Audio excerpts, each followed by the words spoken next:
Okay, mag-umpisa na tayo.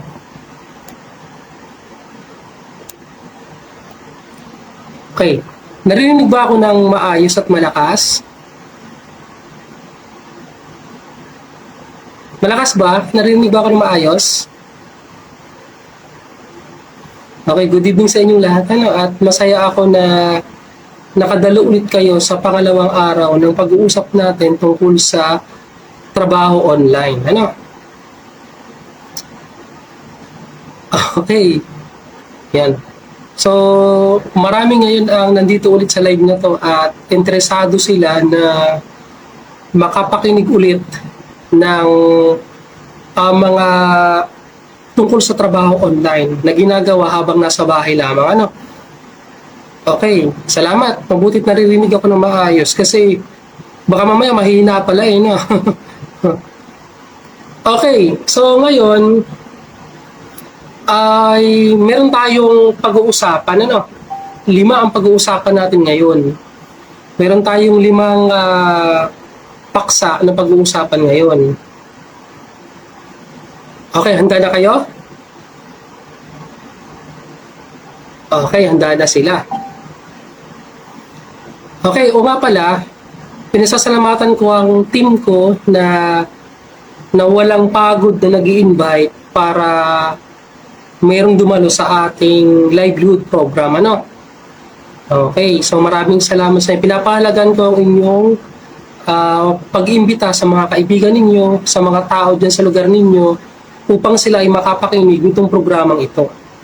So kasi, syempre, gusto natin na matuto ang maraming mga tao tungkol dito sa trabaho online na ginagawa habang nasa bahay lamang.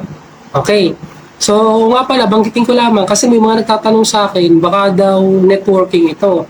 Sasabihin ko sa inyo, hindi po ito networking, Hindi ito networking. Hindi rin tayo nangongolekta dito ng pera, Wala tayong kinongolekta. Hindi tayo nagpapabayad at wala tayong sinisingil na kahit ano. Okay? So, maliwanag po yun, Wala tayong kinukuha kahit ano. At itong livelihood program na ito ay free para sa lahat. So, kahit anong edad mo o kahit nasang lugar ka man, lahat ng pag-uusapan natin dito ay mapapakinggan nyo ng libre. Kaya sana, meron kayong notebook dyan at saka ballpen upang mailisan ninyo ang mga pag-uusapan natin. Kasi meron tayong mga exciting na paksa ngayong gabing ito. Okay, handa na kayo, Okay. So ito yung una natin pag-uusapan. Ito yung pinakamadalas kong natatanggap na message sa Messenger. Actually, naka-ready na yung topic natin dun sa pagtuturo ng aktual dun sa mga sites kung saan kakikita ng pera. Kaso, napapansin ko, ang dami nagtatanong sa akin sa Messenger, nagme-message sila sa akin tungkol sa paano daw sila magsisimula sa ganitong trabaho.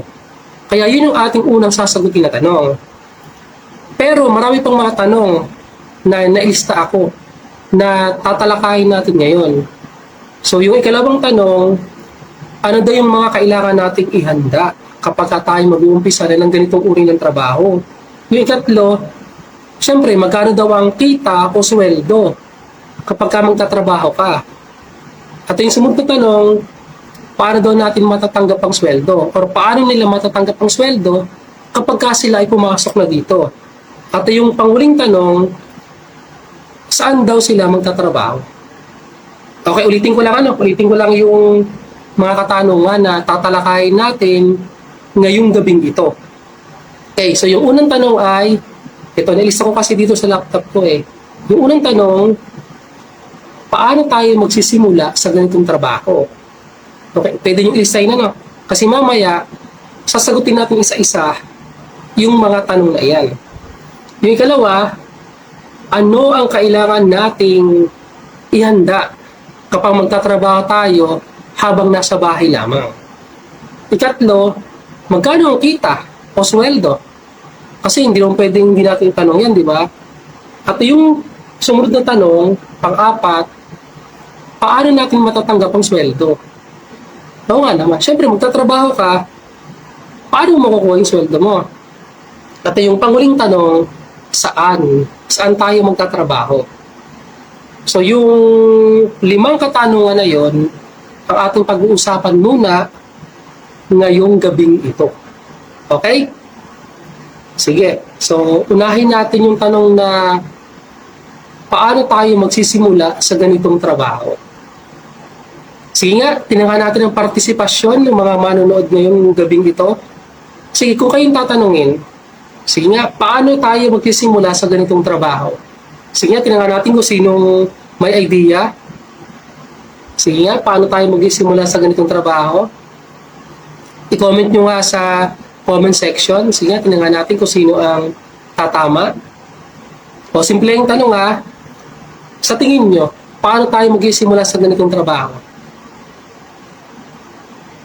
Sige, hintayin ko yung comment nyo sa comment section ano. Kasi yan yung pinakamadalas na tinatanong sa akin eh. Pinakamadalas na tinatanong sa akin ng ilang mga tao na nagsasend sa akin ng message sa Messenger. Ang sabi ng iba ay makikinig at pag-aaralan muna. Sabi ni Ate Cecil at saka ni May. Sabi ni Michelle Era, i-ready daw ang gadget. Sabi ni Ate Sara Era, makinig sa instruction ng leader. Okay, sabi ni Ate Erlinda, gadget or city. Pinakailangan daw na ihanda para makapag simula tayo. Sabi ni Cherlyn, alamin daw yung nangyayari sa trabaho, obserbahan at saka mag-research. Okay, tama. Dapat maging interesado tayo. Ready ang sarili. Makinig at manood, sabi ni Ate Nanette Alday. Sabi ni Marie Chris Mabanta, kailangan ng maayos sa signal. Okay. Sabi ni John Vincent Flores, syempre, una muna, alamin mo kung compatible ka sa job na ito or gusto mo ito. Okay, tama. Sabi ni Ate Tarsila, kailangan unawain ang lahat. Okay, cooperation at pag-aaral ang sabi ni Aldrich Alday. Sabi ni Amilo, alamin na kailangan natin okay, tama naman lahat ng sagot ninyo, no? So, majority ng sumagot ay yung tungkol sa pakikinig. Sabi ni JB, maligo daw muna bago mag-work. Okay, tama din naman. Okay. Tama lahat ng sagutin nyo, no? Tama. Mag-uumpisa muna talaga ito lahat sa pakikinig. Siyempre, kapag hindi tayo marunong makinig, mahihirapan natin unawain ang tungkol sa trabaho ito. Yan. Yung binanggit kanina ng ibang mga nag-comment, yung pagre-research, okay, tama yun. Kinakailangan natin na mag-research talaga muna. Kasi siyempre, hindi naman talaga tayo dapat na pumapasok agad sa isang trabaho nang hindi natin naunawaan. 'Di ba? Siyempre, bago ka mag-oo o kaya bago ka pumasok nga sa isang trabaho, kailangan ay maliwanag para sa iyo. Kasi pagka meron kang alinlangan sa isang trabaho, nag-uumpisa yan kasi sa baka hindi mo na gawin o pagtiwalaan yung kung ano yung trabaho papasukan mo. So, mawawala ka ng gana. Di ba? Pero kapag na-research mo na at marami ka nakakausap tungkol dito sa trabaho ito, dun titibay ang loob mo na sige, susubukan ko. Kasi tiyak kakayanin ko ito. Kasi nakaya ng iba eh. Yan. Okay. Yung iba naman, ang sabi nila ay kailangan may gadget. O, tama naman. Kailangan talaga ay mayroong gadget. So, sa trabaho online, ang pinaka-main gadget talaga na ginagamit namin ay yung laptop. Yan, yung laptop talaga.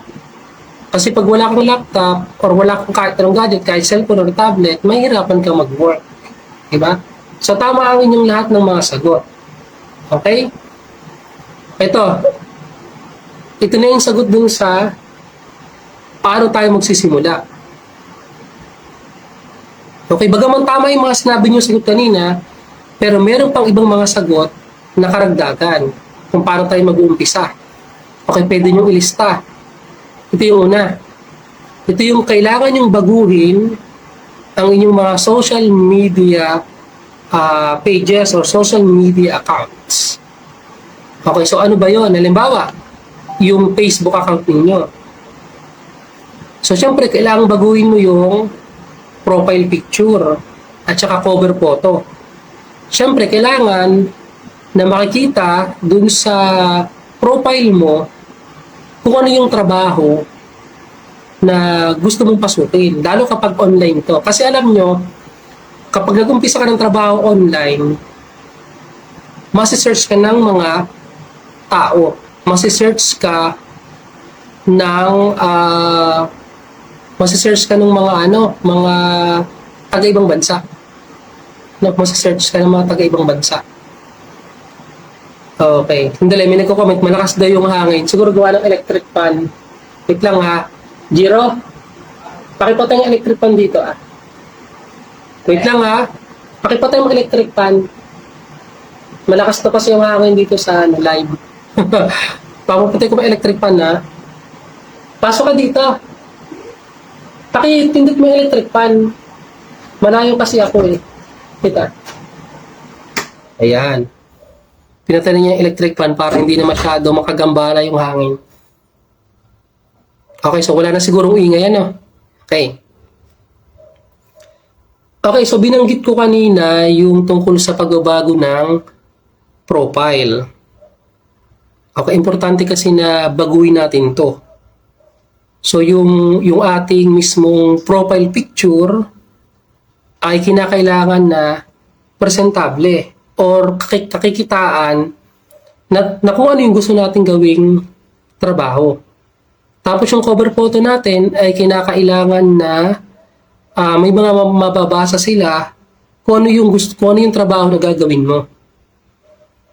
Okay, tapos yung mga pinopost mo sa iyong social media pages o mga social media accounts ay kinakailangan na baguhin mo na. Okay? Kinakailangan na baguhin mo na.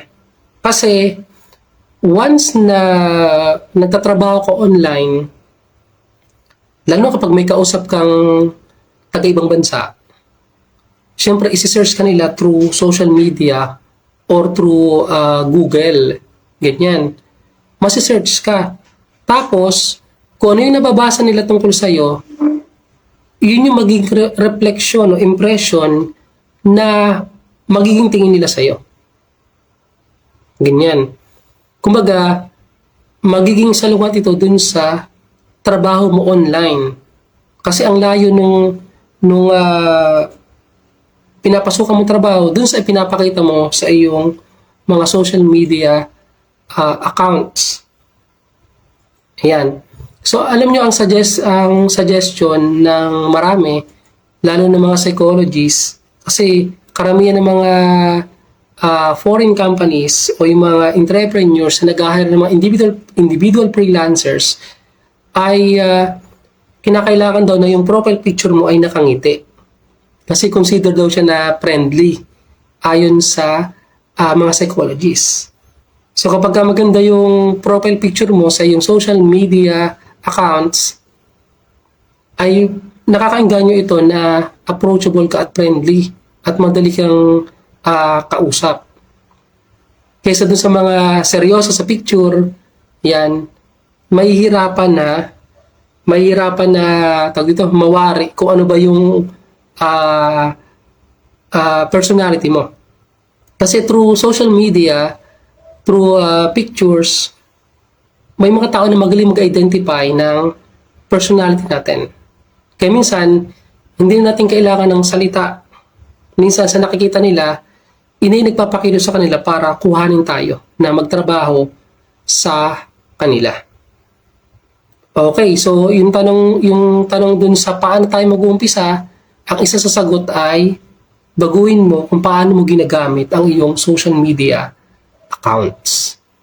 So yung hindi lang Facebook pati yung Twitter, Instagram, LinkedIn, YouTube, tsaka TikTok. So yun yung ilan sa mga pangunahin na mga social media network na pamilyar ang lahat o pamilyar ang marami.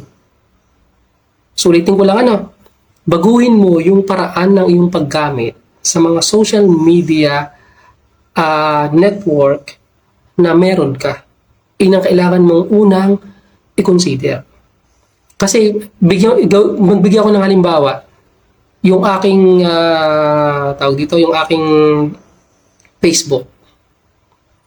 So, pag i-check yung aking Facebook account, yung pang-business account ko, hindi ba't nakikita nyo na yung cover photo, tsaka profile picture, at tsaka yung mga information, tsaka mga postings na nandun sa aking Facebook.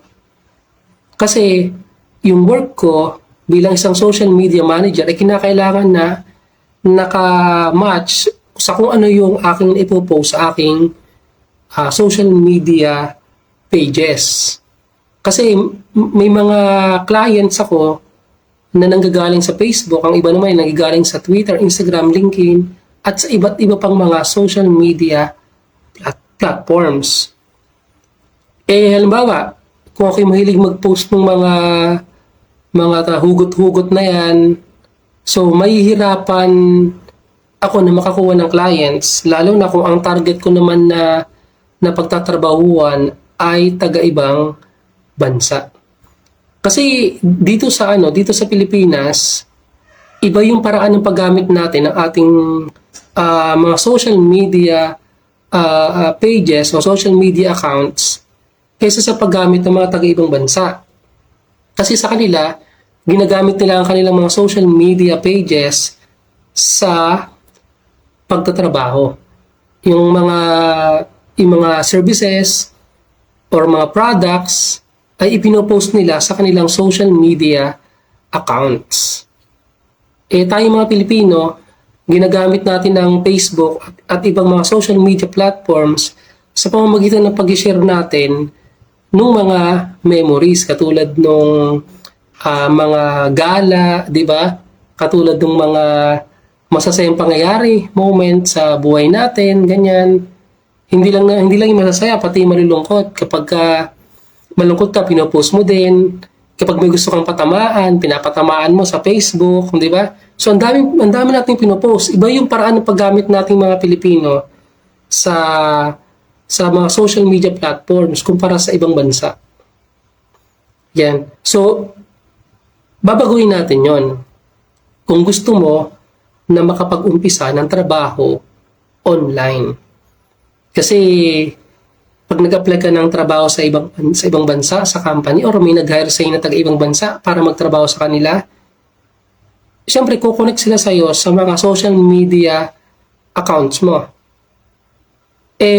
Kapag kung ano-anong nababasa niya doon or hindi niya naintindihan yung mga binabasa niya doon, baka hindi ka tanggapin kasi magre-reflect yun sa personality mo or doon sa magiging unang impression nila sa iyo. Kaya importante na aayusin natin ang ating mga social media accounts. Kung ano yung mga pinopost natin, maging ating mga profile pictures at saka cover photo. Okay? Kasi alam nyo kung bakit kailangan natin baguhin? Kasi online to Hindi ka naman nila kilala sa personal. At hindi ka naman nila talaga makakasama ng personal. Diba? Hindi ka nila makakasama Kaya syempre, kung ano yung nababasa nila, yun yung magiging impression nila sa atin. Kaya napakahalaga na kailangan natin na isaalang-alang yung paraan ng paggamit natin at kung ano yung mga ipinopost natin sa ating social media accounts. Okay? So, yun yung una, Yun yung una. Yung ikalawa, yung ating pag-iisip. Kailangan nating ihanda. Kasi, baka gusto mo lang itong trabahong ito. Kasi nainganyo ka lamang ng nagsabi sa'yo. O kaya, baka naengganyo ka lang kasi nasa bahay lang naman kasi. At mukhang madali lamang. Diba? So, kailangan baguhin natin yung pag-iisip natin kasi paano kung hindi? Paano kung mahirap pala? Kapag hindi natin babaguhin yung pag-iisip natin at iisipin natin na madali lang itong trabaho na ito, paano kung hindi? Mabibigo tayo. At ang mangyayari nito, baka huminto ka na. Kasi sasabihin mo ay hindi mo kaya. Ganyan. Ganun ang pwedeng mangyari. Tapos, binanggit ko yung bago mo yung pag-iisip mo kasi baka mamaya pabago-bago ka ng isip. Di ba? Baka mamaya gusto mo ngayon pero bukas hindi na pala. So mahirap kapag hindi natin babaguhin yung pag-iisip natin. Tapos isipin mo din, bakit mo to gagawin? Ano ang para saan mo to ginagawa?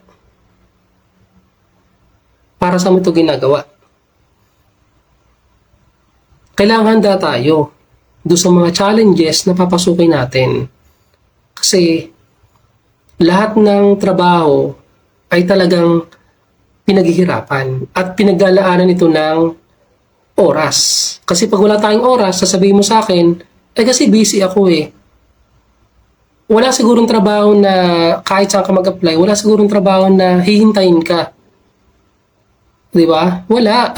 Sasabihin mo, busy ako, hindi ako makakapag-work. So wala, magawa ka ng sariling iyo. Kailangan maglaan ka ng time kasi ito ay trabaho din. Trabaho din kasi itong gagawin natin na ito. At itong papasukin mo ay trabaho din ito. Na kailangan natin paglaanan ng time. Kasama sa paglalaan natin ng time ay yung ating pag-aaral. Yan, kasama yon. Kasi bago pa lang tayo. Kasama din dun sa time yung pag-enhance mo ng ibang skills pagka gusto mong mag-try ng ibang work. Ganyan. Kasama din dito yung tungkol sa pagiging balanse mo pagdating sa trabaho at saka sa pamilya. Kasi hindi naman pwedeng wala kang time sa family mo, puro work ka na lang. O kaya baka hindi ka na lumalabas ng kwarto mo kasi trabaho mo naman online, hindi ka nalalabas. Diba? So mawawala ka naman ng connection sa outside world. So kailangan balance. At syempre, yung problema ay nandyan na. Diba? Ang problema ay napaka-common sa maraming tao. So hindi mawawala yun. Tapos, nagpupursyo ka ng karir mo bilang nagtatrabaho online, paano kung may dumating na problema? So baka hindi ka na magtuloy kasi nga natatabunan ka na ng problema. Diba? Minsan ang mga tao, pagka pumandin yung problema, hindi na nila naiisip ang solusyon. Kasi na-focus na sila doon. Minsan yung iba, nakaano na lang sila, nakamukmok, ganyan, nakamukmok ba yung tamang word doon? O sobrang lungkot, ganyan, hindi na makausap, iba iyak ng iyak. Diba? Natatabunan yung solution dapat Hindi na masyadong nabibigyan ng pansin. Yan. Kaya ako sinabing yung baguhin yung pag-iisip natin kasi kailangan kung gusto mo talaga ito, tuloy-tuloy dapat at hindi dapat maantala. At kapag minahal mo naman yung trabaho online, katulad nito, malaking tulong ito, hindi lamang sa iyo, kundi maging sa pamilya mo. Kasi marami kang matutulungan. Okay? So maliwanag ba tayo dun sa kailangan isaalang-alang natin yung ating pag-iisip? Tsaka yung ating mga social media accounts na binanggit ko kanina. Okay, importante kasi yon. Kasi kung hindi ko binago yung mindset ko tsaka yung paraan ko ng paggamit ng social media, baka wala ako dito ngayon. baka hindi ito yung trabaho ko. Okay? Kailangan meron ka talagang willingness. Sabi ni Ate Jennifer Aragoncillo. Okay, sabi ni Rose Ann Limbo, pag talaga gusto mo, gagawa ka ng paraan para matupad yung pangarap mo. Okay, maganda yon. Tapos, dapat lagi tayong positive. Okay, so yun ang maganda. Okay, tama Aldrich Ken, malaking tulong itong opportunity na to. Hindi lang para sa iyo, kundi para sa member ng family at sa buong komunidad. Okay. Siyempre, kapag ka nag-umpisa ka na ng trabaho ito, kailangan alam mo yung goal mo. 'Di ba? Dapat may tunguhin ka. Ganyan. Kailangan mag-set ka ng makatwiran o makatotohanang tunguhin na pwede mong maabot. So, yung goal mo sa buhay. Yan, yung goal. So, bisan yung pag-establish ng goal ay mahirap. Lalo kapag bago ka pa lang. Kasi, required dito yung sacrifice. Halimbawa, katulad dito, trabaho online. Siyempre, marami kang haharapin dito ng mga challenges at saka mga pag-aaral na gagawin kasi baguhan pa lamang. So, kasama dun sa goal na yun ay baka kailangan mong magkaroon ng schedule ng pag-aaral. Baka kailangan mo ng tawag dito nung pagkakaroon ng sabihin na nating listahan. Maglilista ka ng mga kailangan ma-accomplish every day. Ganyan. O kaya baka kailangan mong gumising ng maaga para pagsikapan ang lahat ng ito. Yun, kasi yung sa akin, talaga noon, minsan, hanggang 5 AM ako Pero hindi ko naman gustong gawin nyo din, ano? Kasi nga, ang hirap pagka sa umpisa. Pero hindi mo maramdaman na mahirap kapag ka ginugusto mong gawin. Minsan nga, sa sobrang focus, ganyan, nakakalimutan mo na yung oras ang haba-haba na pala ng oras na ginugol mo dun sa pag-aaral. So, hindi sapat yung focus lang, ano. Ang kinakailangan dito ay yung tinatawag natin na laser focus. Di ba yung laser? Pag ginagamit natin yon, straight yung yung light, dire-diretso. Di ba yung mga laser na nabibili sa kung saan-saan? Ganun dapat yung focus natin. Straight. Diretso ka lang. Kahit marami ritong panggambala sa gilid, tsaka dito, dire-diretso ka lang dun sa gusto mong maabot, dun sa focus mo. Huwag kang magpapa-istorbo dun sa mga tao na nasa paligid mo. Okay. Rhea Igia. Trabaho online ang na-explain natin dito. Yan, kasi ito yung gusto naming matuto ang mga tao ng trabaho online para lahat ng tao dyan sa lugar natin at sa ibang mga barangay ay matuto rin. Isa itong livelihood program tungkol sa mga trabaho online. So, hindi ito networking, wala rin itong i-invest, walang babayaran kahit ano. So, hindi kami nangungulekta ng kahit ano. Okay? O nga pala, pakisuyo ko dun sa mga nag-i-invite at nag-mention ng mga pumapasok dito sa live na to. Pakisuyo na pakisabi sa kanila na ito ay tungkol sa trabaho online. Kasi mukhang yung iba hindi nila alam kung saan sila pumasok na live Bigla nilang silang sumulpot dito sa comment section tsaka nanonood na. Okay, sana naitag nyo sila dun sa announcement kaninang umaga tsaka kahapon. Okay, salamat. Okay, so kasabay noong kailangan mong gawin sa pagsisimula mo ng trabaho online, kailangan ma-identify mo kung ano yung passion mo o passion. Ayan. Pag sinabing passion, yun yung powerful feeling natin. Ano ba talaga yung gustong-gusto mong ginagawa? No? Ano ba yung mas matimbang na ginagawa mo na sa tingin mo ay pwede sa online? Okay, pag-isipan mo mabuti yun, ano? Pag-isipan mo mabuti. Kasi, yung passion ay given na sa bawat mga tao. Halimbawa, yung pagtuturo, isa yun sa passion ng maraming tao. Yan, kaugnay din ito yung pagkakaroon mo ng God-given talent. Yan. Kung ano yung gusto mong gawin, magagawa mo yun. No? So, plus point na lamang kapag meron kang ibang skills na alam. O kaya kung nakatapos ka ng college, plus point din yun. Kasi marami kang pwedeng gawin. Kailangan diskubrihin mo kung ano ba yung passion mo. At kapag naisip mo yon, isipin mo kung pwede yun ipasok sa online world.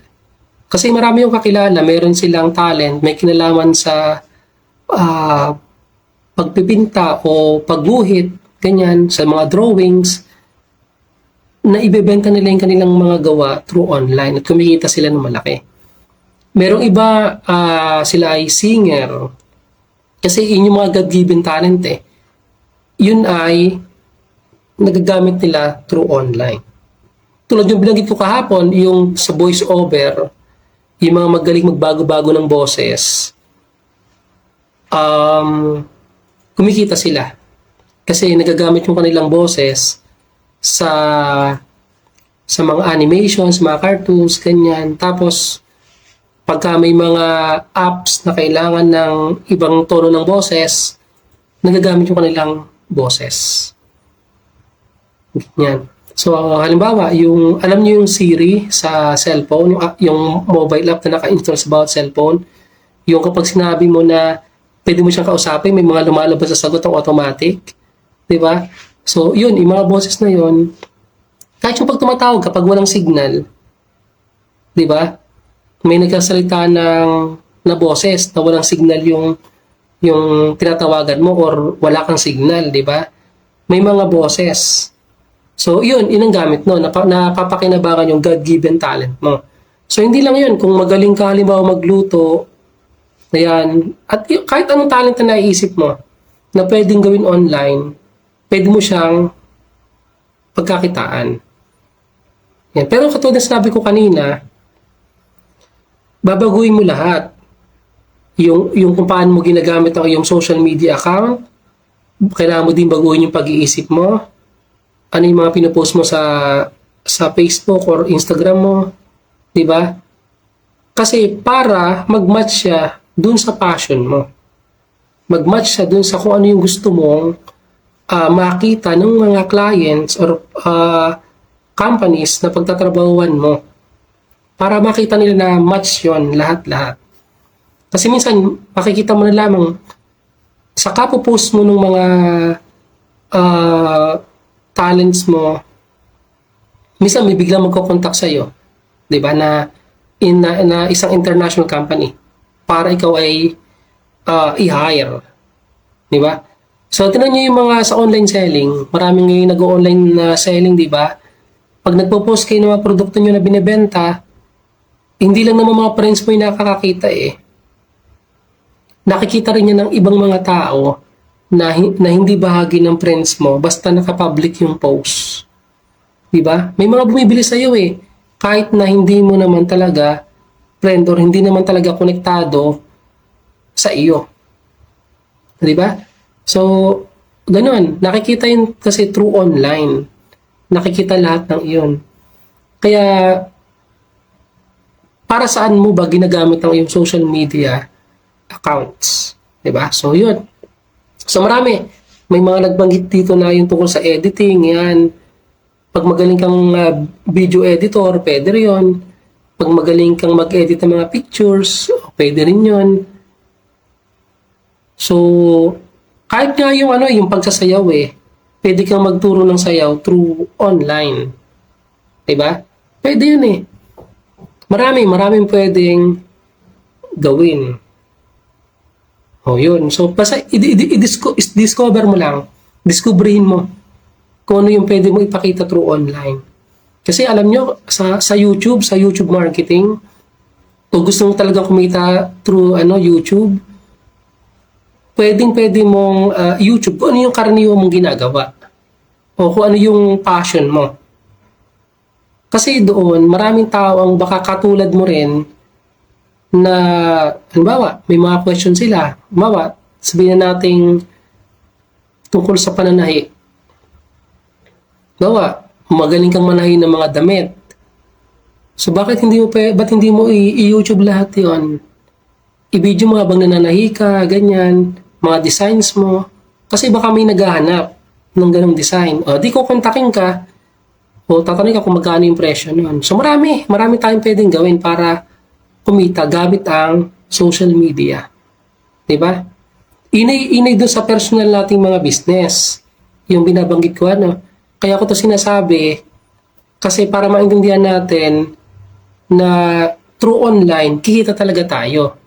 Pero yung trabaho na gusto kong ituro sa inyo ay hindi ka magbebenta. No, hindi ka magbebenta. Kasi itong trabaho na tinuturo ko sa inyo, ito yung mga trabaho na magkakaroon ka ng access sa international market. Ito yung mga trabaho na pwede kang, halimbawa, kung gusto mong encoder ka ng taga-ibang bansa, pwede. Kung mabilis kang mag-type, pwede kang maging typist ng taga-ibang bansa. Kung gusto mo namang maging isang personal assistant ng isang international company, pwede rin. Kung graduate ka ng college, kung isa kang accountant, o isa kang teacher, isa kang software engineer, or kahit anong natapos mo, or kahit hindi mo natapos, basta ma-experience ka, pasok yun sa online. So, yun yung mga trabaho na ituturo ko sa inyo. So, hindi mo na kailangan doon na magbenta. Kasi yun yung mga office job na gagawin natin habang nasa bahay lang tayo. So, yun ang gusto kong sabihin. Kasi may mga nagtatanong sa akin, ano daw ibebenta niya kapag pumasok siya dito? Sabi ko, wala tayong ibinebenta dito. Yan, hindi naman tayo nagbebenta rito ng produkto sabi ko, itanong mo dun sa nag-invite sa'yo kung may binebenta silang produkto. Di ba wala? Kasi hindi natin gustong pasukin ang online selling at hindi natin gustong pasukin ang networking. Kasi nga, doon kapag ka may invite ka o kapag ka may benta ka, tsaka ka lang may kita. Di ba? Mahirap. Paano kung yung effort mo hindi mabayaran? Di ba? So, mahirap. Yung sa atin ay iba doon. Iba doon sa madalas na naririnig at nababasa ninyo. Inang hindi natin ituturo sa inyo. Kasi nga, napaka-common na nun. At inipangkaraniwan na. Diba? Alam ko naman sa inyo, meron sa inyo ayaw talaga ng online selling. Diba? Ayaw na ayaw nyo ng networking. Kasi nga, pag may-invite ka, tsaka ka lang kikita. At ang karamihan sa inyo, ayaw din nung may nilalabas silang pera. Kasi siguro may nag-offer sa inyo, kailangan para makapasok ka dito, magbayad ka ng ganito for membership. Di ba? Tapos, pag nagbayad ka ng membership, tapos kinulang ka sa effort, wala. Di ba? Wala kang kita. Ganun ang mangyayari. So, yun ang mahirap pagka ganun. Yung sa atin, ito, wala kang ilalabas na pera. Wala ritong investment. Ang i-invest mo rito ay personal mong gamit, katulad ng mga gadgets. Kasi pag hindi ka mag-invest ng gadget, paano ka makapag-work ng online? Diba? Ganon. Kaya sana doon sa mga nanonood ngayon at saka doon sa mga kaibigan nyo na ini-invite dito at saka doon sa mga bago, gusto ko maliwanagan kayo na ang livelihood program na to ay malayo doon sa mga alam ninyo. Na madalas yung nababasa at napapakinggan sa social media. So, hindi ito yun, hindi ito yun. Ibang-iba ito. Okay. Ito pa, banggitin ko lang din to. Ito, napaka-importante nito eh. Huwag kayong magtatrabaho ng libre. Para lamang magkaroon kayo ng experience. No? So, kasi, may mga ibang kilala akong mga freelancers na naka-work from home dahil bago pa lang sila dito, ang ginagawa nila, kukuha sila ng trabaho, mag-offer sila ng free work para sa isang company para makakuha lang sila ng experience. So, mali yun, Mali yun. Kasi, bakit? Sayang time mo tas mapapagod ka. So, magsasign up ka ng contract, tapos, free yung services mo. So, hindi ka nila babayaran kasi ikaw yung nag-offer ng free eh. Diba? So, wag na wag yung gagawin yun na magtatrabaho kayo for free. Kasi wala nang libre ngayon. Diba? Wala nang libre ngayon. Kaya nga tinan nyo, pag ako'y may mga offer, hindi ko sinasabi na free. Kasi binavalue ko yung time ninyo. Kasi nga, ayoko naman na hindi ako nagpapalibre talaga. Ayoko nang nililibre ako at ayoko na walang kapalit yung tawag dito, yung sakripisyo na ginagawa ninyo. Pero sa ibang mga freelancers, sa ibang mga nagtatrabaho or nag-uumpisa sa ganito, ang ginagawa nila talaga kahit libre, papasukin nila. Or sila mismo yung nag-o-offer ng libre. Ang hirap nun. At ayoko naman na gawin nyo yun. Diba? Ang hirap nun. Alam nyo, isa sa halimbawa ng mga mahilig magpalibre, ay yung mga networking na yan, nakuhanan ka na, tapos nagtatrabaho ka sa kanila, ay paano kung wala ka namang nabenta or nainganyo? Wala kang bayad, libre. Hindi ka naman nababayaran sa effort mo eh. 'Di ba? Kaya huwag kayong papayag. Isa pa, naglabas kayo ng pera doon, nag-invest kayo ng pera, tapos yung effort nyo wala. Hindi kayo babayaran. So mahirap pagka ganun. Kaya ako ito sinasabi kasi nga huwag kayong mag-uumpisa ng trabaho online ng libre. Okay?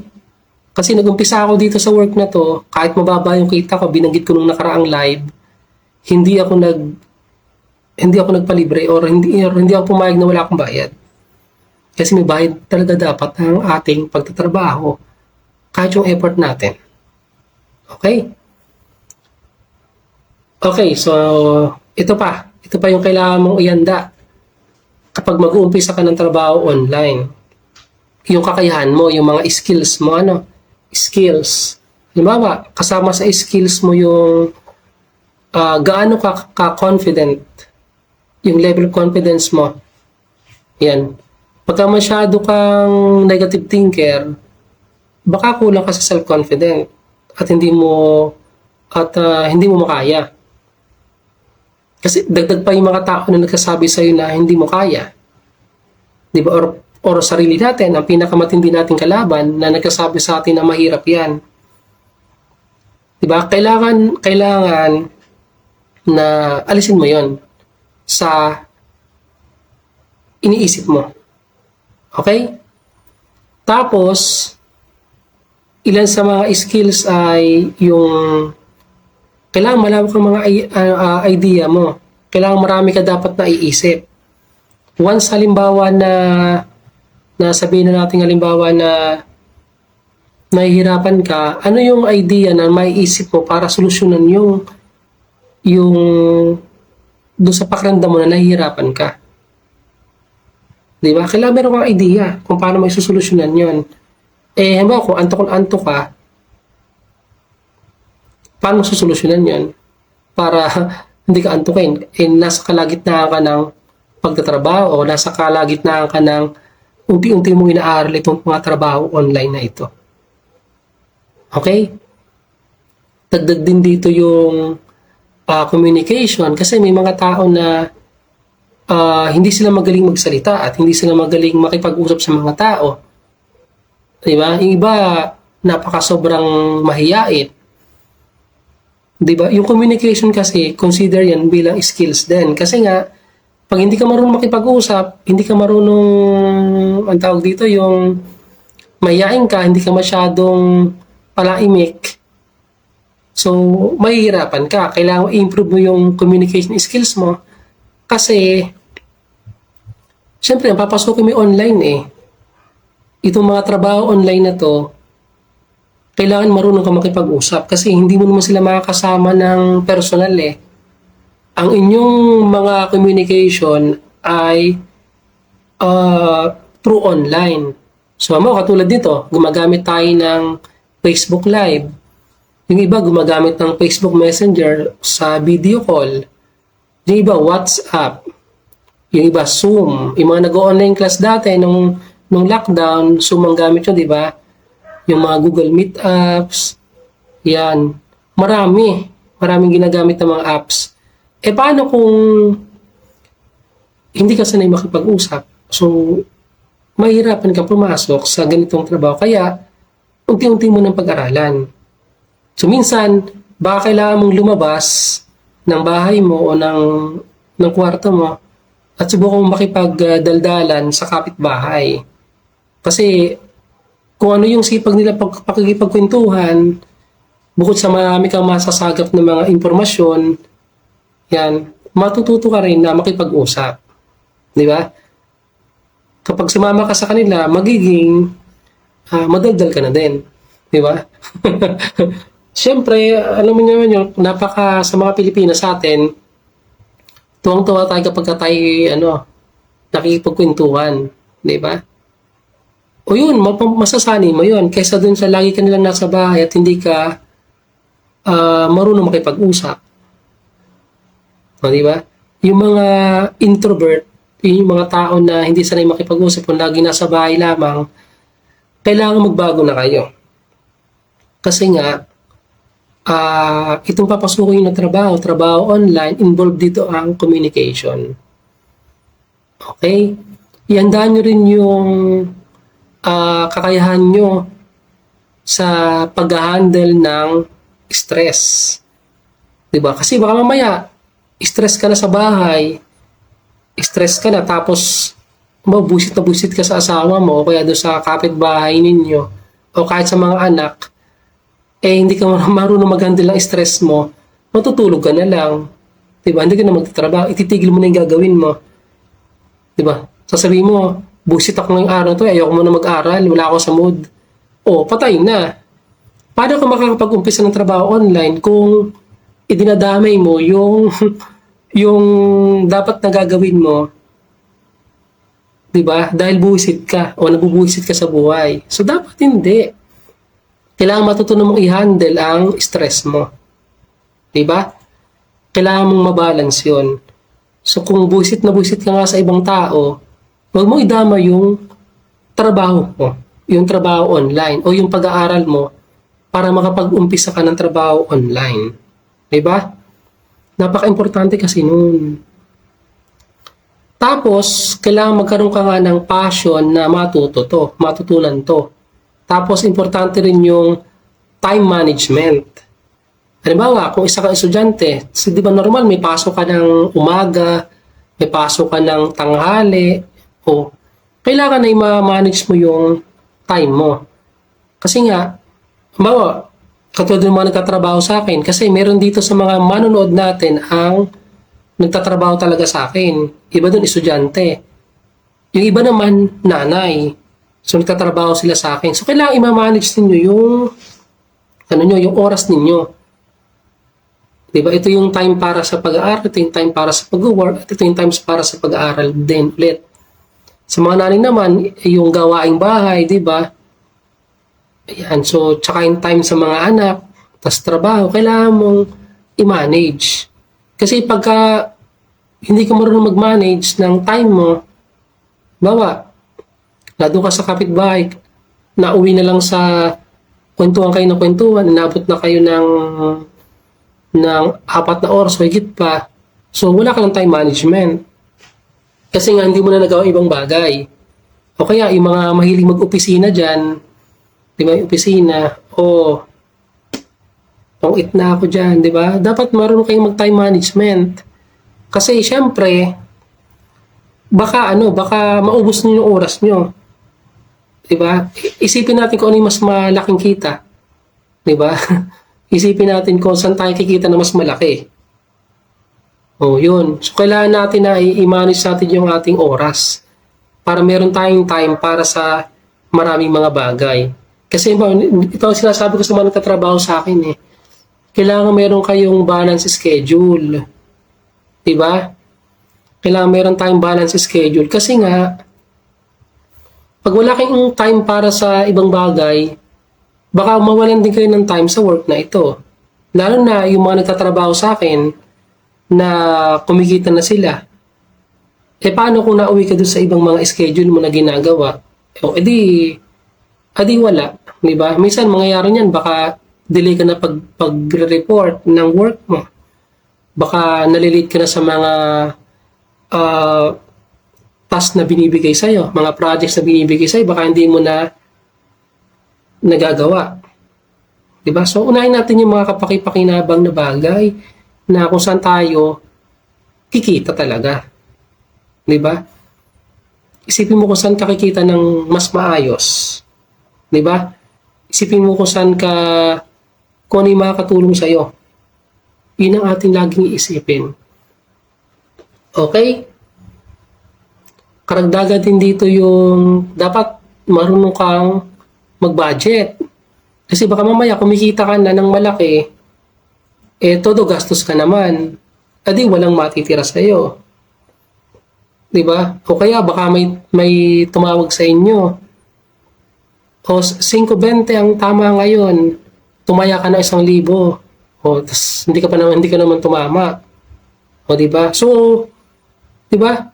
Kailangan marunong ka mag-budget ng mga ng mga pera mo. Kasi basta kumikita ka na through online, di ba, dahil may pumapasok sa yung pera, baka naman masyado ka na makampante at hindi ka na nag-iipon. Di ba? So, kailangan may balance. Hindi naman masamang ang ilang mga ginagawa natin. Ang kailangan lang i-balance No? Nasa tamang lugar o kinalalagyan. Kasi, baka mamaya, naubos mo na lahat. Di ba? O, lalo na, maraming miyembro dito siguro yung may mga hinuhulugan, di ba? O, baka mamaya, bili ka ng bili, di ba? O tapos, gastos ka ng gastos, wala ka ng panghulog pala, naubos mo na yung pera mo. Di ba? So, tapos, siyempre, nababawasan yung alam mo yung, may kita ka na sa trabaho mo online, tapos napapasin mo, wala nang natitira sa'yo. O, di ba? Mahirapan ka. Baka mamaya, i-give up mo na yung trabaho online. Hindi ka pa, bago-bago ka pa ka na nag-uumpisa. Mag-give up ka na kasi walang nangyayari sa iyo. Di ba? So, yun ang mga kailangan mong ihanda. Yun yung ilan sa mga sagot kung paano tayo mag-umpisa sa ganitong trabaho. I-adjust natin yung sarili natin. Yung ating pag-iisip, i-adjust natin yung ating sarili, paraan ng pakikipag-usap, tsaka oras. Tsaka marunong tayo magbalanse. Kung may problema tayo, dapat hindi natin dinadamay yung trabaho natin. Diba? At tsaka yung mga katrabaho natin. Diba? Kasi kapag ka magpapatalo ka doon, hindi ka magtatagal sa ganitong trabaho. sabi ni May, bawasan daw ang pagtaya. Uy, wala akong sinabing bawasan ng pagtaya. Sabi ko nga kanina, 1,000 Diba? So, i-manage mo lang yung pagtaya-taya mo kung saan mang tatayaan yan. Kasi pag tumama ka naman, aminin nyo, pag kami tumama, tuwan-tuwa kayo, diba? Minsan nga, iba namamalato. Yung iba naman, kuripot magpabalato. Parang hindi pa ako nakapabalato sa mga tumatama. Sabi ni Ate Gina, sa sobrang tipid daw niya, Alamang na lang ang kanyang iniuulam. Uy, masarap ang alamang ah. Okay lang sa akin na isang linggo yon. Basta matamis at hindi maalat kasi baka naman magkaroon tayo ng sakit sa bato. Diba? Yung pagiging kontento, kapag mababa pa lang kita mo, ganyan kakaunti pa lamang, kasi kakunti pa lang yung kakayahan mo na magtrabaho, yan, hindi mo pa masyadong alam yung ilang sa mga ginagawa. So, kung ano man yung ating, kung ano man yung ating ulam, o kakayahan ng pera natin na mabili, so, maging kontento lang muna tayo doon. Di ba? Mukhang tatayaan nyo yung sabi kong 5.20 ah. Di ba? Malay nyo tumama, di ba? Try nyo. Pag tumawag din si, baka tumama yung 5.20. Okay. So, meron ba kayong katanungan sa mga binanggit ko kanina?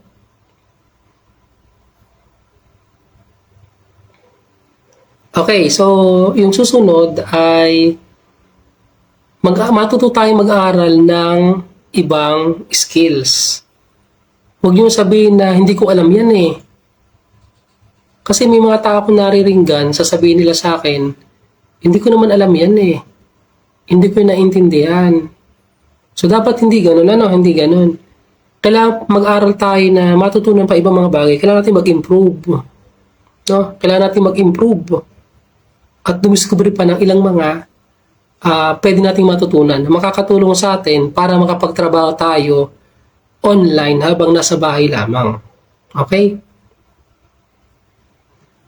So, doon sa mga nagtatrabaho sa akin, so, ang nature na ng pinapasok ng trabaho ay social media, social media marketing and management. So, doon sa ibang mga nanonood sa akin ngayon, ano ba yung gusto nyong nature of business o nature of work? Kasi may mga nanonood sa atin na hindi naman bahagi ng business ko. Hindi naman sila nagtatrabaho sa akin. Pero kung meron kayong kasalukuyang ginagawa na ngayon o meron kayong business din, so discoverin nyo yun. Baka pwede yun through online. Okay? Sumubok lang kayo ng mga ibang skills. Tapos, ibang nature of work. Try nyo. Kasi mayroon mga alalay sa inyo para magturo. Ito nga yung team ko na nagtuturo sa mga tao para masuportahan kayo sa inyong para mabigyan kayo ng trabaho. So, ganito hindi tayo namimigay ng pera, kasi hindi naman tayo sobrang daming datong, tayo ay, kasi ang pera, pag ang itulong natin ni pera, ang lahat niya mauubos din yun eh. Kahit bigyan tayo ng 20,000 o 50,000, mauubos din yun eh. Ang ginagawa natin ay yung tulong na pagtuturo na pwede mong magamit hanggang sa huling bahagi ng buhay natin. Kasi ang pera nauubos eh. Pero yung suporta ng pagtuturo na matututunan mo ay magagamit mo sa pinaka malayong pwede nating maabot. Tignan nyo yung sa akin. Nung matutunan ko to ay 2006. Itong trabaho online. Mula 2006 hanggang ngayong 2023, ito pa rin yung trabaho ko. Kasi minahal ko yung trabaho ko eh. Natulungan talaga ako ng matagal. Kung binigyan ako ng pera nung nagturo sa akin at hindi ko naman inaral to, baka hindi ito yung trabaho ko ngayon. Di ba? Baka wala tayong mga foundations na tumutulong sa mga bata para papaaral sila. Baka hindi tayo makapagtatag ng mga foundation para makatulong sa mga maedad na. Okay, kahit kayo, baka hindi namin kayo matulungan na magkaroon ng trabaho o kaya income, di ba? Yun. Kasi napaka-importante nung ating matututunan. Kasi yung kaalaman kaunting kaalaman na naituro sa akin nung taga Morong Rizal na mag-asawa, hanggang ngayon pinapakinabangan ko. Diba? Ganun ka importante to. Pero more on trabaho online to. So, nagtry ako dating mamasukan sa ibang company. Maganda naman yung position ko sa company, office work yon. Ayos naman. Maganda naman yung position na natanggap ko sa company. Kaso, ang mahirap doon, ang naging mahirap para sa akin doon ay, syempre, gigising ka ng maaga, papasok ka. Tapos, uuwi ka gabi na. Paulit lang ang cycle ng buhay eh. Yung mga pang-office na trabaho, ganyan. Mahirap eh. Oo, mahirap. Pero na-discover ko, meron parang mas madali. Ito nga yun, itong trabahong ganito. Kasi kahit nasan ako, pwede akong magtrabaho. At kayo din, gusto namin kayong imulat ng kaisipan ninyo na merong paraan para kumita kahit nasang lugar ka. Ito yung livelihood program na gusto namin ituro sa bawat isa. Ito yun. Kasi gusto ko at saka ng team namin na kayo din ay matulungan. Hindi ba napakasayang pakiramdam nung nasa bahay ka lamang pero kumikita ka ng malaki? Di ba kumikita ka ng pera na hindi mo na hihingin sa asawa mo? Napakaganda ng ganung sitwasyon eh. O kaya kung isa kang estudyante, hindi ka na manghihingi sa parents mo ng pambili ng cellphone. Kasi kumikita ka na ng pambili eh. 'Di ba? O kaya hindi ka na manghihiram kasi kumikita ka na eh. Ganun kaganda. At ang plano namin na ko at saka ng team namin ay mang-impluwensya tayo ng mga tao dyan sa lugar natin para sila ay matuto nito. Kasi hindi pa huli ang lahat. Pwede pa nating mabago ang sistema. Pwede pa. At magagawa natin to kapag binago natin ang mga kaisipan natin. Alam nyo, nung matutunan ko to, ang hirap kasi walang natuturo sa akin, walang gumagabay sa akin. Ngayon, meron na. At kami yon. Handa naming tulungan ng bawat isa para kapag pinasabot ang trabaho online na to, kayo ay matutulungan talaga ng lubos. So, alam nyo, no? Kasi lalo sa mga kabataan ngayon, sa halip na ang pagpokusan ninyo ay yung mga love team na yan, yung mga jowa-jowa na yan. Mga bata pa kayo eh. Mag-focus muna kayo sa pag-aaral at saka kung paano kayo kikita pagkatapos ng pag-aaral ninyo. Diba? Alam nyo, ang pinakabata nagtatrabaho ayon sa DOLE ay 15 years old. May mga nagtatrabaho na. Ganun ka bata. So magbanggit lang ako sa inyo na isa, no? Yung tungkol sa KFC. 'Di ba ang KFC, hindi yung kainan na yung kahanin ng mga Jollibee, McDonald's, hindi KSP KFC. O sino nakakain na doon? Alam ko, karamihan sa atin nakakain na sa KFC. 'Di ba? Kahanay siya ng mga Chowking, kahanay siya ng Jollibee, mga Inasal, Greenwich, di ba? Yung KFC, ang may-ari nun ay hindi hindi nakatapos ng pag-aaral. Grade 7 pa lang siya. O first year high school, nag-drop out na siya sa school. Kasi sabi niya, gusto niyang magtrabaho. Yun. Ang ibig sabihin ng KFC ay Kentucky Fried Chicken. Yun ang ibig sabihin ng KFC. Yan. So, nag-drop out siya ng grade 7 pa lang siya. Tapos, umabot siya ng 60 years old, hindi siya naging successful. Nung 65 na siya, sa kanya nakamit ang tagumpay. Ang dami niyang failure sa buhay. Pero hindi pa huli ang lahat sa edad niya para maging may-ari siya ng KFC. I-search na lang ninyo kung sino yon. Bibigyan ko ng assignment. Kung sino ang may-ari ng KFC o sino yung CEO ng KFC. Mababasa nyo na istorya niya. Ganun ang nangyari. Kaya doon sa mga may edad na nandito sa live na to, pakisuyo na huwag kayong mag-isip na it's too late na para matutunan ang lahat ng ito. Marami pang taon. Malay mo umabot ka ng 80 plus or 90 plus, di ba? So, wag niyong i-measure ang edad niyo doon sa success na pwede niyong makamit. No? Wag niyong sukatin doon. Advantage sa mga kabataan, malawak pa ang mararating niyo. 'Di ba? Yung sa mga nasa edad na more than 40 or 50, yan.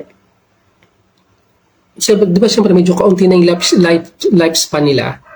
So, advantage na sa mga kabataan.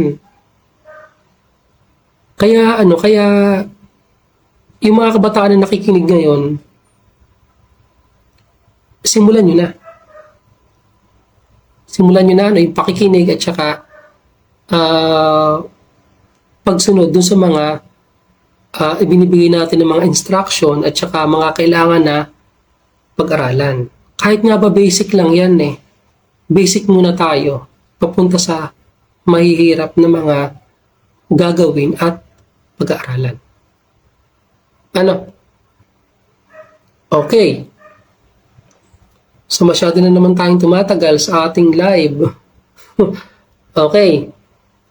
May kinalaman naman dun sa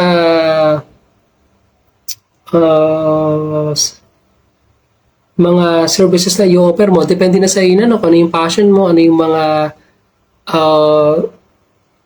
talent mo, ano yung matututunan mong skills, pwede mong i-enhance yun para malaman mo kung ano yung mga kailangan mong gawin. Okay. Actually, napakahaba ata ng live na to kasi doon pa lang tayo sa paano tayo mag-uumpisa na tanong Pero sige, papabilisin na natin kasi baka abutin na naman tayo ng hating gabi. Okay. Doon sa tanong ulit na paano to mag-uumpisa o paano ka mag-uumpisa, i-identify mo yung mga gagawin mo na work.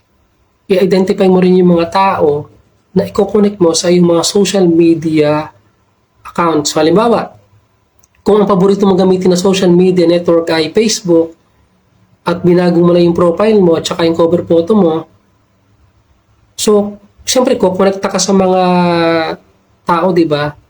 So, i-identify mo kung sino yung mga target mong client. Kung sino yung mga target mo na gustong pagtrabahuan. So, siyempre, dyan papasok yung sino ba yung mga dapat na friend mo sa Facebook? Sino ba yung mga dapat na i-message mo sa Facebook bukod sa family mo o mga friends mo? Dahil meron pang iba. At yun nga yung mga potential clients na pwedeng mag-hire sa iyo para magtrabaho sa kanila. So kung ang gamit mo ay Twitter o kaya ay Instagram or LinkedIn or YouTube, so kailangan ay matuto kang kumonek sa mga tao o mga ma-influensyang tao na meron silang hiring o kahit wala. Kumonekta ka sa kanila sa pamamagitan ng pag-send ng friend request, ganyan, para makapagtrabaho ka sa kanila in future. So, yung pag-build up ng relationship sa client ay, hindi yung ganun kabilis. May proseso yon. Kailangan ay nakikita ka nila kung ano ka talaga at nakikita nila kung ano yung dream mo sa buhay. Tapos, kailangan ay sumusupport ka rin sa kanilang mga agenda o sa kanilang mga pinopost sa kanilang social media apps.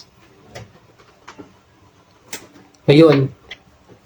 At isa pa, pag na-identify mo na yung mga target mong clients through social media, dun papasok yung pag-set mo ng makatuwirang rate.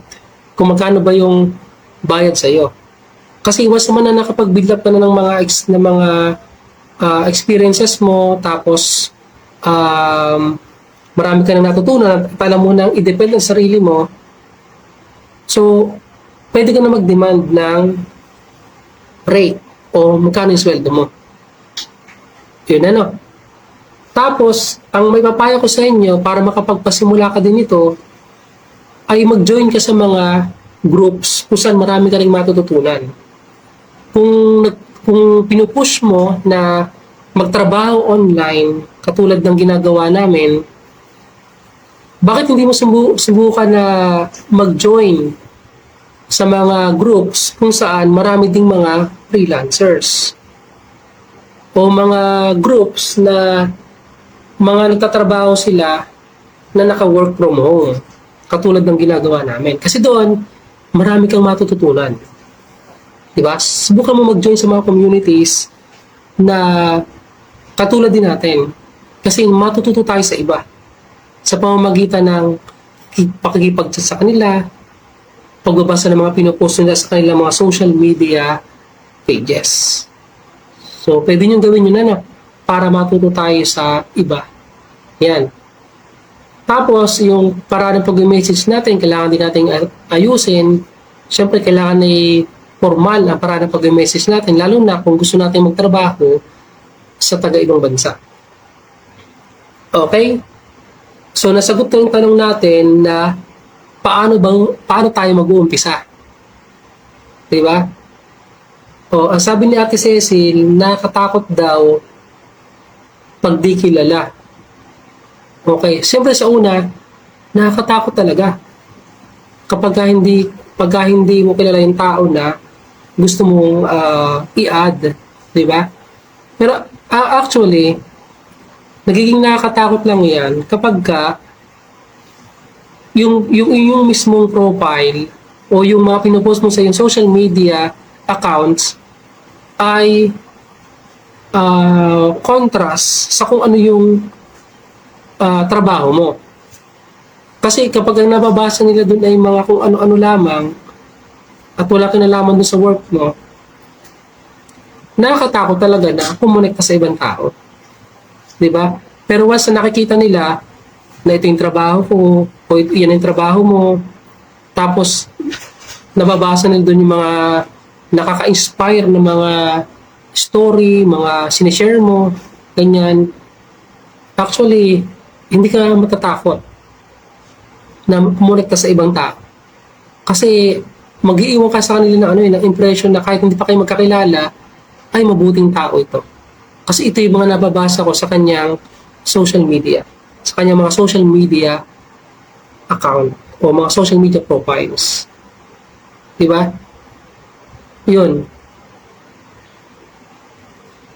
Ang sabi ni Austin dyan, matuto tayo umalis sa ating comfort zone. O, tama, salamat. Yung comfort zone, yun yung mga kaya lang natin gawin. Kasi may mga tao, ang ginagawa lang nila talaga ay yung kaya lang nila. Kasi doon sila komportable eh. May mga taong ganyan. Pero bakit hindi natin alisin sa ating sarili na baka kailangan natin na mag-let go ng mga bagay na nakagawian na natin.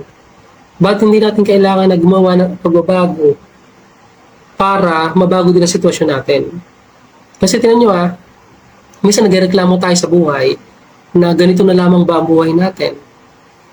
Pero wala naman tayong ginagawang pagbabago.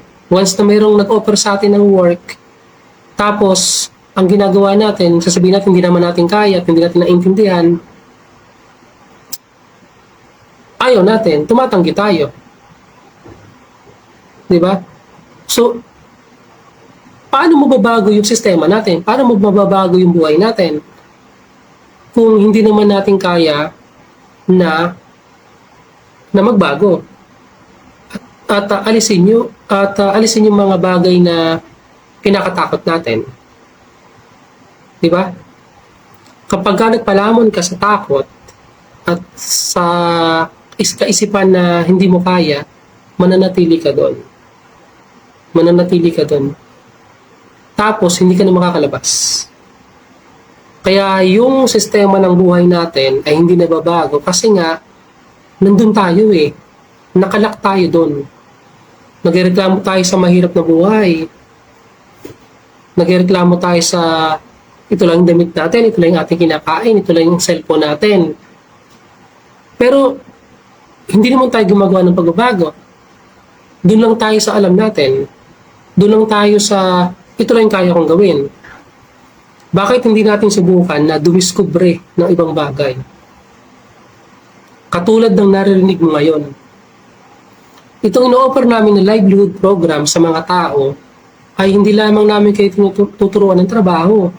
Kundi gusto namin kayong matuto ng tamang kaisipan para maharap natin yung mga hamon sa buhay at para maging matatag tayo sa desisyon natin na pinapasok. Kasi, alam mo, mahirap na ang buhay ngayon eh. Pahirap ay pataas ang presyo ng bilihin. Diba? Kailangan ay meron tayong gawin na pagbabago. Kasi nagbabago nga ang presyo ng bilihin eh. Tapos ikaw, mananatili ka lamang dun sa kaisipan na ito lang ang kaya kong gawin. Diba? Dapat gumawa tayo ng pagbabago. At subukan natin itong napapanggan mo ngayon, itong mga trabaho online na gusto namin ituro. Actually, hindi ko pa mabanggit yung mga trabaho online na binabanggit ko. Siguro iban happy ako na kahapon nung mag-live ako. Kasi nga, ang daming question na dumarating sa akin kung paano nga daw sila mag-uumpisa at ano ito. O yan, so sinasagot na natin isa-isa, no? Sinasagot na natin. Okay? So ito, ano yung mga kailangan nating ihanda kapag magtatrabaho tayo online, katulad ng sa amin. So, yung mga nagtatrabaho sa akin, yung mga kabataan at saka ilang mga nanay dyan o ilang mga tatay dyan, siyempre, ang pinaka-kailangan natin ihanda yung cellphone. Kailangan meron tayong gadget, di ba? Pero kapag papasok mo yung mas malawak pa na trabaho online, meron ka dapat na laptop o kaya desktop computer para makapagawa ka ng ibang mga trabaho na mahihirap o kaya naman ay mga trabaho na medyo matagal gawin. Kasi nga, may mga trabaho kasi na mahirap gawin sa cellphone. Halimbawa, kung gusto mong magsulat ng essay, mahirap mag-type sa cellphone ng keypad ng touchscreen, di ba? Minsan nagkakamali-mali tayo. Tsaka isa pa, madaling malompat ang mga cellphone. Di ba? So, kapag gusto mong pasukin yung mas mataas na sweldo at gusto mong pasukin yung mas mahabang oras ng pagtatrabaho para kumita ka ng malaki, kinakailangan na meron kang laptop o kahit desktop computer, sa bahay. Pero kung kontento ka naman sa natatanggap mo, ayun, pwede yung cellphone. Pero sabihin ko sa inyo, hindi lahat ng trabaho ay puro cellphone ang gagawin. Mas kailangan talaga ay laptop. Lalo na kapag sa ibang company ka nagtatrabaho at hindi sa akin. Kasi ako lang naman yung nag-a-allowed na pwede ang cellphone. Pero sa ibang mga companies, lalo pagka international companies yan, tatanungin ka nila kung meron kang laptop o kaya stable internet. Yan. Actually, nung mag-umpisa akong 2006, ang gamit ko lang ng laptop ay maliit. Yung laptop na Neo on tatak. Parang kasi laki lang screen niya ng tablet normal size sa tablet. Maliit lang yung gamit ko noon eh. Pero umi-income ako. Kasi ngayon, pagka gusto niyo yung laptop, may nabibiling laptop na nagkakahalaga ng kahit second hand lang na 4,000. Actually, yung second hand, kapag baguhan ka pa lang naman sa trabaho to, pwede na yung second hand na laptop. Kasi gagamitin mo naman sa work eh. Saka ka na bumili ng mas mahal kapag kumikita ka na ng malaki or nakaipon ka na. Di ba? Yun. Kasi kahit anong brand naman ng laptop, pwede dito, lalo na kapag gagamitin mo lamang for social media consumption, okay lang, any brand of laptop, pwede na yon. Yan, doon sa mga walang pambili ng laptop, mag-iipon muna, unti-unti, ano. Nagtatrabaho ka naman, edi magsubi-subi ka ng paunti-unti para makabili ka, ano. Pero kung wala pa naman, pwede mo na yung cellphone na ginagamit mo para makapagtrabaho. Kasi nag-a-allow naman ako ng mga nagtatrabaho sa akin na cellphone lang gagamitin, lalo na sa mga estudyante. Okay? So, yun yung kailangan natin ihanda, no? Lalo na tayo sa pangalawang tanong, ano yung mga kailangan natin ihanda pag tayo magtatrabaho ng online habang nasa bahay lamang. So, yung laptop tsaka mga gadgets, ganyan. Yung ikalawa, nabanggit ko na kanina, yung paglalaan mo ng time o oras. Handa ka ba na umupo ng matagal sa harap ng computer o laptop? O handa ka bang matagal na nakahawak sa cellphone mo habang nag-work ka? Diba? Yung time mo, marami ka bang oras para magtrabaho? O marami kang oras para makipagkwentuhan? Diba? So yun, ibababalance mo dun Pag-aaralan mo yung time mo. Ikatlo, yung lugar na pinagtatrabahuan mo. Yan. Kailangan mo yan dahil lugar na pagtatrabaho mo. Kailangan meron kang lugar na tahimik para makapag-trabaho ka, no? Tapos, o kaya naman, kung saan ka komportable, kung saan malakas ang signal, ihanda mo yung lugar na pagtatrabahuan mo kasi importante yan. Kasi pag mahina naman ang signal mo, paano ka magtatrabaho? Mahihirapan ka magtrabaho. O di, i-consider mo yun, ano? Tapos, binigay ko na kanina yung sarili natin, kailangan din natin ihanda. Kasi, baka hindi mo kaya, baka iniisip mo lang hindi mo kaya. Ihanda mo yung sarili mo sa mga task at saka doon sa mga bagay na trabaho na ibibigay sa iyo. No? So, yun ang kailangan mong ihanda, no? Okay, doon na tayo sa magkano ang kita o sweldo. May tatanong sa akin sa Facebook, may nag-chat sa akin kanina umaga, sabi niya, magkano ang sweldo? Magkano ang kita dyan? Okay, yun ang tanong, ano? So, ang sagot doon ay depende. Depende. Depende sa dami ng oras mo o depende doon sa hirap ng task na ginagawa mo. Yan. Halimbawa, pag ang task mo may madali lamang, so normal, madali lang din ang rate nun, mababa lang din ang bayad sa'yo. Pero pag ang trabaho mo mahirap at kinakailangan ng matagalang oras para matapos, so mataas ang bayad doon. So kapag magtatrabaho ka sa international companies, halimbawa, may nag-offer sa'yo na taga-Amerika ng trabaho, na i-hire ka, ang pwede mong i-rate doon ay $3 per oras para sa mga beginners o sa mga baguhan. Ang $3, kung ang $1 ay 50 pesos, halimbawa wala ka na 50 pesos ang $1, so ang bayar nun ay 150 pesos kada oras na ibabayad sila ng taga-ibang bansa. Yung $3 per hour for beginner, sa mga baguhan. So hindi na masama. Kasi sa pera natin, 150 pesos yung per oras magtrabaho ka ng 10 hours. O 150 times 10. O malaki na yun, di ba? Nasa 1,500 na. O di ba? Kita ka ng malaki. Yun. Kapag nasa international companies ka at direkta ka sa kanila. Yung sa akin kasi, kaya ang minimum rate ko talaga ay 50 pesos per oras na binabayad sa mga nagtatrabaho sa akin. Tapos meron kaming 25 pesos per oras. Kasi more on basic pa lamang yung binibigay namin ng mga trabaho. Pero once na matutunan na nila itong mga basic na trabaho at sa tingin ko kaya naman nilang tumanggap ng ibang responsibility na ibang project at natutunan na nila, pwede na yung mag-increase unti-unti hanggang sa tumaas ito. Yun. Pero kung kontento ka naman sa ginagawang basic task at pag-iisipan mo na sa kanila muna mag-aaral niyan, pwede rin naman at least sinusubukan mo gumagawa ka ng paraan para kumita ng weekly. Di ba? Okay. So, alam niyo kung magkano talagang rate? Yung sa kabuuan sa buong mundo na magtatrabaho na freelancer, nasa 1,000 pesos per oras sa pera natin hanggang 3,000 per oras.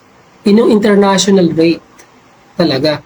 Pero kasi, hindi tayo makapag-rate ng ganong kataas. Maliban na lang kung dedirekta ka dun sa client. Kasi ako, meron akong client na binabayaran ako ng 1,000 plus kada oras. So, malaki yun. Kaso, mabigat yung role na ginagawa ko doon. So, nandun ako sa pangkalahatang rate ng mga freelancers. Binanggit ko kahapon sa nakaraang kong live na 1.5 million na mga freelancers dito sa Pilipinas ang nagtatrabaho lamang. I-manage mo yun dun sa 113.4 million na mga populasyon dito sa Pilipinas. Sobrang kaunti lang 1.5 million. So kayo na mga nagtatrabaho online sa akin, kayo ay kasama na dun sa 1.5 million na yon. Kaso hindi pa lang kayo nare-record. So ganun karami. Diba? Okay, so yung rate, magkano ang kita dito, nakadepende sa dami ng oras na magtatrabaho ka at kung magkano ang rate na ibibigay sa'yo, mahirap ba o madali ang ipapagawa sa'yo. So nakadepende rin ano. Pero sabihin ko sa inyo, ibang mga kakilala ko, kumikita sila ng 10,000 kada linggo. Yung iba 5,000 kada linggo. Linggo-linggo yun na. Yung iba kumikita ng 20,000, 30,000, 50,000. Iba 100,000, iba 200,000. Yun ang mga kinikita nila sa online. Yung ibang binanggit ko per month na yun na, pero yung mga 5,000, 10,000, 20,000, 30, 40, pwede yung kitain weekly. Weekly. Ibig sabihin, magtatrabaho ka ng Lunes hanggang Biyernes, kikita ka na ng 40,000 sa loob ng isang linggo. So, yun yung mga trabaho na sobrang ihirap na talaga at kailangan ng profesyon. Yan. So, may kilala akong software developer, gumagawa sila ng mga games na yung mga nilalaro natin sa cellphone, yung mga mobile games, gumagawa sila ng mga ganon. So, ang kita nila ay umaabot ng 100,000. Ganun kalaki. Pero, doon sa mga katulad natin na hindi naman tayo nag-aral lang ganon, hindi naman sa mga kapag kumikita tayo ng 50,000, 40,000 a month. Di ba malaki na rin yun? So yun, so maraming opportunities para kumita ka. No? So, binanggit ko lang yung mga presyo na yon. Yung personal kong sweldo, hindi ko i-announce dito, pero magkakaroon kayo ng idea kung gaano kalaki yun. Kasi nga, meron tayong foundation na sinusuportahan, tas may mga nagtatrabaho sa akin, tas meron tayong bubuuin na foundation para sa mga matatanda na, para matulungan sila sa financial. So, diba? So, tas may mga nagtatrabaho sa akin, so mami-measure nyo na kung gaano kalaki yung ipinapasok ng pera dito sa business ko na ito. So, ayaw kong bagit ang amount, pero may idea kayo kung malaki ba o maliit. Ang sagot doon ay malaki. Mataas ang sweldo na natatanggap ko sa pagtatrabaho online. So, hindi ko sinasabi na mababa, ano. Kasi pag sinabi ko mababa ang kita ko sa online, so hindi ko pinagmamayabang kasi pag sinabi ko mababa, sasabihin nyo sa akin, yun, kung mababa, bakit kami nagtatrabaho sa'yo? Ba't meron kayong tinutulungan, di ba? So hindi tayo dito plastic, tayo ay totoo. At gusto ko rin na yung mga nararanasan ko, ay maranasan nyo din. At tulad na sinabi ko dati, doon sa una kong live nung nakaraang Martes, nag-umpisa ako sa maliit na kita, 1,000 isang buwan, lumaki lang talaga hanggang sa matutunan ko lahat. At kayo din, alam ko, kayang-kaya nyo rin matutunan to. Kaya kumapit lamang kayo ng mahigpit at walang iwanan. Kasi ako, hindi ako nang iiwan Ako ang iniiwanan. Walang hugot yun Walang hugot yan. Okay, So nasagot na yung tanong na magkano ang kita dito, ano? Or magkano ang pwede mong sweldoin, ano? Okay, so nasagot na yon. Doon na tayo sa paano natatanggap ang sweldo.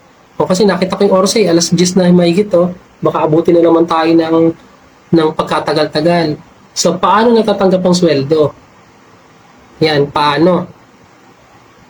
So, ang sweldo ng mga nagtatrabaho ng online ay ipinapadala through bank account. So, meron ka dapat bank account, ano? Pag may bank account ka, meron kang ATM para ma-withdraw mo yung ipinadalang sweldo. Yung sa pagtatrabaho sa akin, dahil ang ilan dito yung mga kabataan, yan. So, ang ginagawa namin, yung iba malalayo, i-Gcash lang namin. Yan, na-Gcash namin. Yung iba naman, binibigay namin ng cash para madali nilang matanggap. Ano? Yan.